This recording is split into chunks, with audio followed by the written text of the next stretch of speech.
તો ઉત્તર ગુજરાતના મોટાભાગના જિલ્લામાં વરસાદ પડી રહ્યો છે, ત્યારે પાટણમાં પણ સવારથી ધીમી ધારે વરસાદ પડ્યો, જેના કારણે વાતાવરણમાં ઠંડક પ્રસરી જવા પામી હતી। વરસાદ પડતા ખેડૂતોએ હાશકારાનો અનુભવ કર્યો હતો અને તેઓ પાક બળી જવા કે બિયારણને લગતા આર્થિક નુકસાનથી બચી શક્યા છે।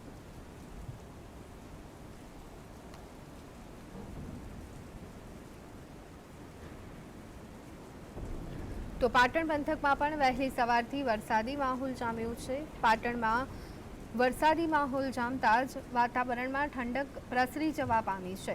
વરસાદ એક વખત આવ્યા બાદ ઘણા લાંબા સમય સુધી ન આવતા આખરે ઉકળાટનો અનુભવ લોકો કરી રહ્યા હતા, ત્યારે તે ઉકળાટ અને બફારાના અનુભવથી લોકોને રાહત મળી છે। આ જ સંદર્ભે વધુ વિગત મેળવી લઈએ। અમારા સંવાદદાતા અલ્કેશ અમારી સાથે જોડાઈ ગયા છે। અલ્કેશ, પાટણ પંથકમાં સવારથી વરસાદી માહોલ, શું વિગતો?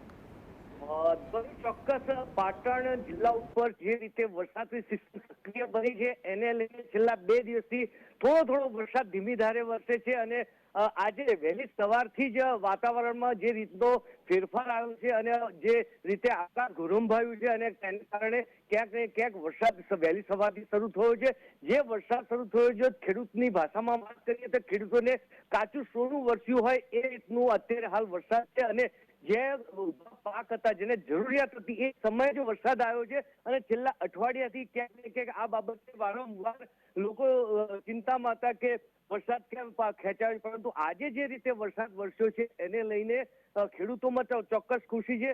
બાકી જે રૂટીન કહીએ શહેરોમાં નીચાણવાળા વિસ્તારો છે, રોડ રસ્તા જે ખાડામાં પાણી ભરાવા, એ તો રૂટીન સમસ્યા છે, પણ સૌથી સારામાં સારું અત્યારે હાલ જો વાત કરવા તો ખેતી માટે ખૂબ જ સારું બન્યું છે। જીતવાની જી આભાર અલ્કેશ, અમારી સાથે જોડાવા બદલ અને સમગ્ર માહિતી આપવા બદલ।